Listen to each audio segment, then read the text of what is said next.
So ayan na guys, naka-ready na yung ating pampaswerte para sa pagsalubong natin sa taong 2024.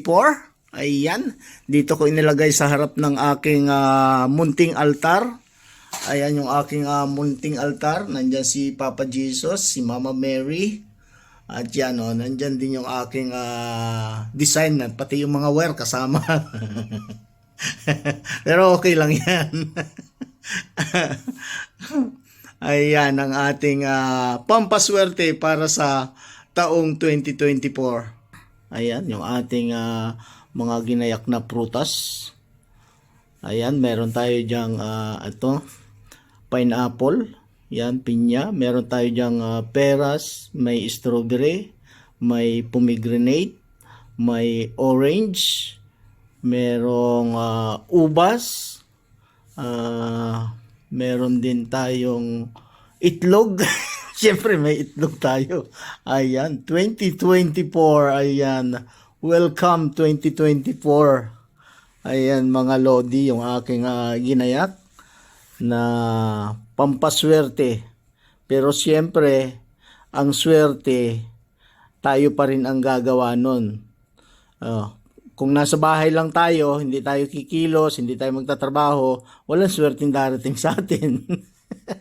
Kaya kailangan, kahit na wala tayong mga handang mga ganyang mga prutas, pag nagtatrabaho tayo, may swerte, sigurado na darating. Ay, pero marami kang mga handang prutas, kung ano-anong mga prutas yung inihanda mo, tapos ikaw naman ipahila-hilata lang sa bahay, ay wala ring swerteng darating sa iyo. So, ito siyempre, nakaugalian na nating mga Pilipino na maghanda ng mga ganitong mga prutas na pampaswerte. So, samahan din natin ng sipag.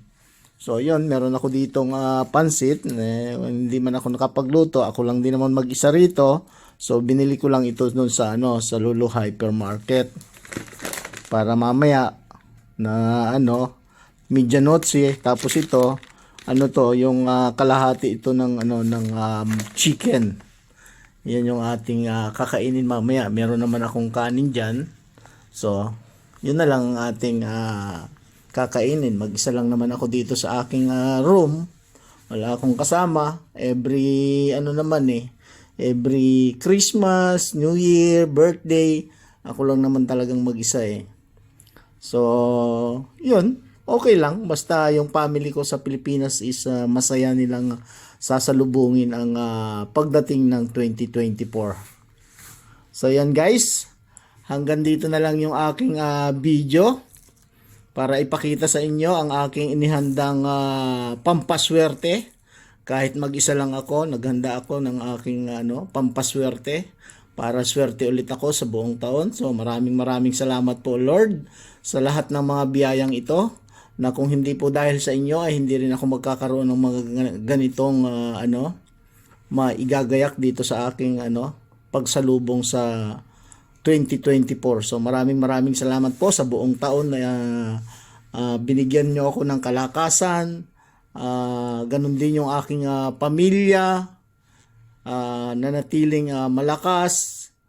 At sana po sa susunod na taong ito ng 2024 ay bigyan nyo pa rin kami ng kalakasan at mga biyayang magmumula sa inyong pagpapala. Maraming salamat po.